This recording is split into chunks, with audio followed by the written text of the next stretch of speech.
Hi there, it's Ruth from artfulstampin.co.uk. I'm just wanting to show you how I'm going to be decorating this box. I've done half of it. I thought it would be nice to just show the rest of the creative process that I'm going to take to finish it. I've used the Twitter painted papers from the current Stampin Up catalogue, the 2011-2012, and I've already cut and decorated the side of the box. I cut two 4cm length pieces, the whole 12 inches.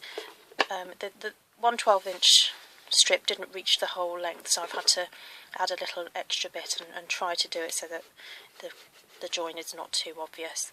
Then I've used the cherry cobbler scallop polka dot ribbon, and then I've sponged with the suede, the soft suede ink pad.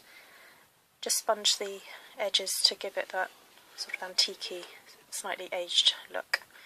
I've then cut a piece of paper to fit the top, and that's the piece that you're going to see me decorate now. I've already decorated, well, inked some of the flowers. I've used the paper flowers, the plain ones. They come white, and you can decorate them yourselves. And literally all I did was got the ink pad and popped it onto the ink pad and rubbed it. And then after that I got a sponge and sponged it, and then with the splat stamp, well, I call them splats because they look like splats, from the French Foliage stamp set, I've just gone over it to age it a little bit more with the cherry cobbler. Then I've cut out various bits and pieces. These leaves are the the leaf from French Foliage, and I've stamped it onto some patterned paper and then cut them out. I just like the extra texture of the pattern of the paper first with the leaf on top of it. Then I've cut out with the beautiful new butterfly stamp. This was one of the, butterfly punch. This is one of the punches that I had to have as soon as the new catalogue came out. I do love butterfly punches, and I particularly like this one. And I've just done some little butterflies with the butterfly Sizzlets Embosslits die. Some little swirls and scribbles there. Some leaves from the bird punch, and these are roses made from the scallop circle punch that I've then cut a swirl into and then twirled them around and then glued them, and then I've just popped a little pearl inside there for an extra bit of special, just a bit of extra specialness really. Right, so we're about to start sticking them all down. I'm going to put the leaves, some of these leaves underneath. So I've got my trusty hot glue gun here, and I don't put a lot, just enough to hold it down. And I actually quite like it when the leaves stand up a little bit away from the paper, like real leaves would. And sometimes what I do is, it's slightly flat, this one, just give it a bit of a fold, just to give it a bit of shape, to make them look slightly more realistic. Just do these ones as well. I think, oh, that one's been done. I'll do this one. There we go. I'll pop this leaf here. And I want to sort of create a slightly natural looking design, so that's going to go there in a second. I might just pop a few more here.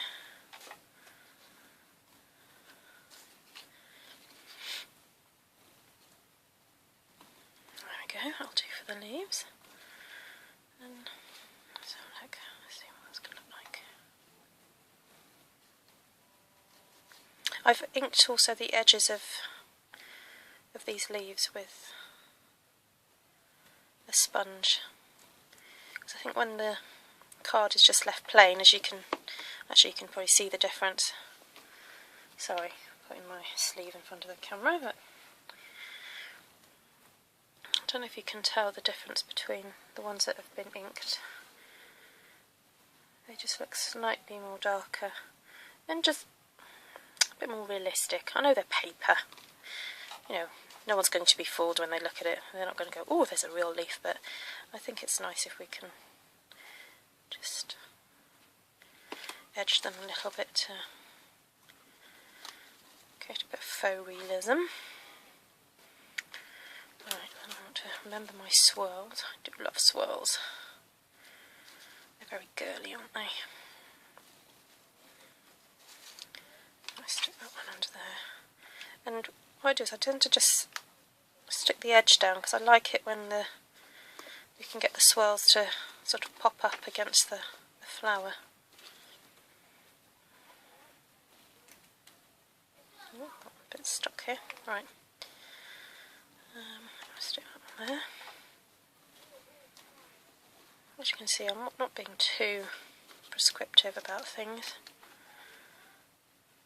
Just getting it on there.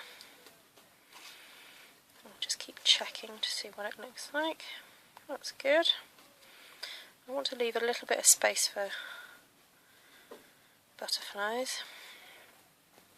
Oh, and the flowers. Right, now I'll stick this one in the centre, give it a good dollop.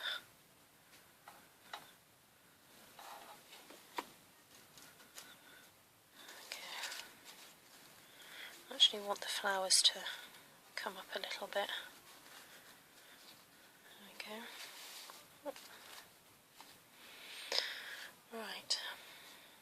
Oh, I'm attached. I'm trying to look for my extra glue stick. Excuse me, I'll find one. There we go, got it. It's running out of glue. Right, then with the next lot of flowers, I think I might like it. Oh, I thought I'd stuck that down. Never mind. Let's stick this down now.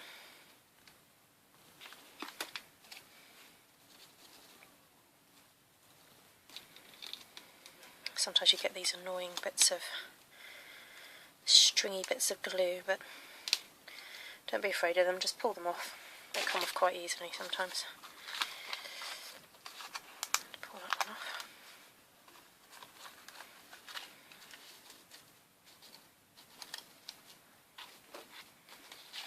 Right, where's the next one?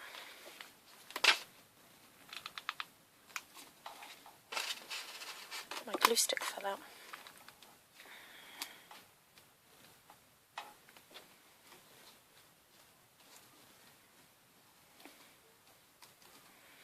I caught that petal there, but I don't think it matters that much.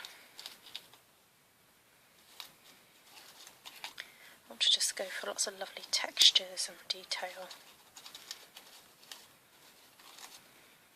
You know, nature's not always perfect itself, so it doesn't matter if you make a few little mistakes.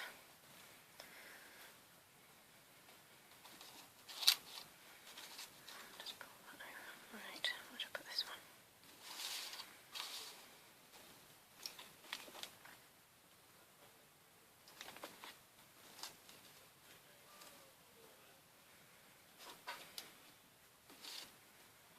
Pull that one under there. It's great because the petals can hide sometimes where you're sticking things.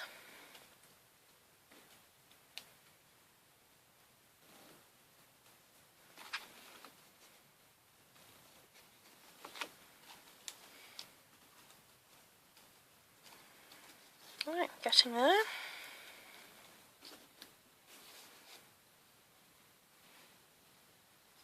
And the key to, if you're doing a sort of an assemblage like this, I don't know if that's a right word, sounds good though, doesn't it?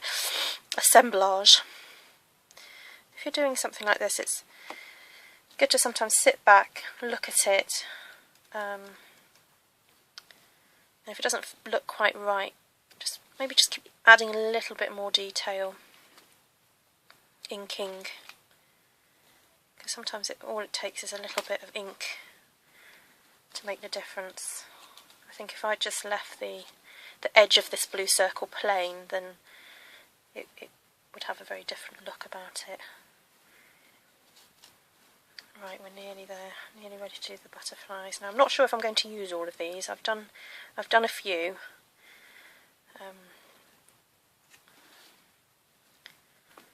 Should it be facing inwards? I always think butterflies need to fly off into a space rather than flying into a flower.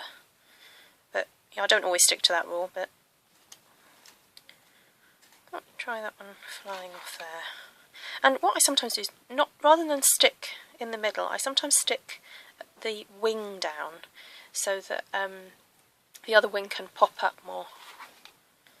So I'm going to try that with this one.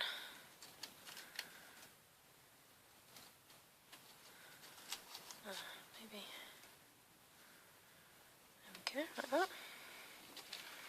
And I've got to remember, I suppose it's going to be looked at from all angles, so rather than working at it from one angle, I should turn it around and just keep looking at it from all sorts of angles and making sure it works. Oh, how about I like the idea of a little butterfly resting on a flower. Let's see if I can get a small enough, oh, I'm attached again, blob of glue there. I find sometimes twirling the glue around helps to get rid of the stringy bits. I think that's working. And once you've got, if you're using hot glue, once you've got something in place, it's best just to leave it to cool down, because it's when it's cool that it's actually at its strongest. Right. I don't want a butterfly flying into a butterfly. That's one of my rules. You can't have things flying towards each other.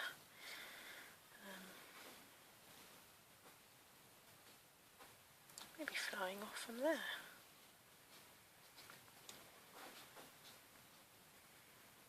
A little pale pink thing here. I'll pop that in that corner there. Get it into there. Get my pinky in there. Hold it now.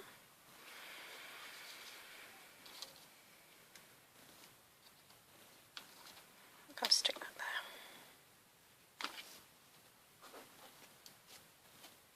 Then we're left with these lovely little butterflies. I've popped one of the smaller sticky pearls into the centre. Again, just to give it a little bit more luxury.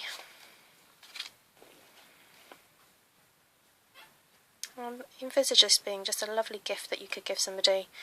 Not only you could put something in the box to give them, but the box itself is a lovely gift and would look lovely on someone's mantelpiece or dressing table. Now this butterfly, I think I'm going to stick it onto the end of that swirl so that it can almost look like it's flying off. I've got one more. Doesn't mean I have to use it, but oh, I think that will look nice there.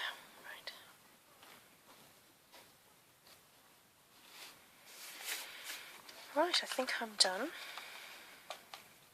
I'll pull off all the little bits of glue in a minute. I'm just going to now stick that onto there so you can see the final results. I'm going to use my trusty Tombow. This is really good sticky stuff for sticking. Ah, now, do I put the glue on there first or there first? Let's have a look. I think I'm going to go for a good amount there.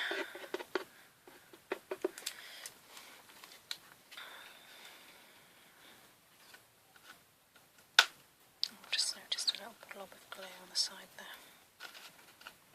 See, I'm showing you the creative process, warts and all, okay? This will be no editing. What you see is what you get from me. I always say to people, you've got about 5 seconds with Tombow. You've got 5 seconds to hold it down for it to be really solid. So if you make a mistake, you've got a few seconds to lift it back up and try again.